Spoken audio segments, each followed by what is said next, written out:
Hi, welcome to Cabile YouTube channel, and for today's tutorial, I will be teaching you on how to turn on and off allow repeated calls and allow notifications personal focus on iPhone X. But first, kindly subscribe to this channel and don't forget to hit the subscribe button and the bell to notify you for the new updates. And let's start. Using your iPhone X from your home screen, first go to Settings. Then in the Settings, scroll down and click the Focus. Then in the Focus, choose the Personal.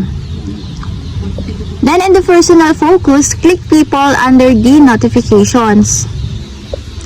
Then after that, scroll down and find the allow repeated calls under the allow notifications from. And as you will see, there's a switch button on the right side of it, and all you have to do is just turn it on to enable or turn on.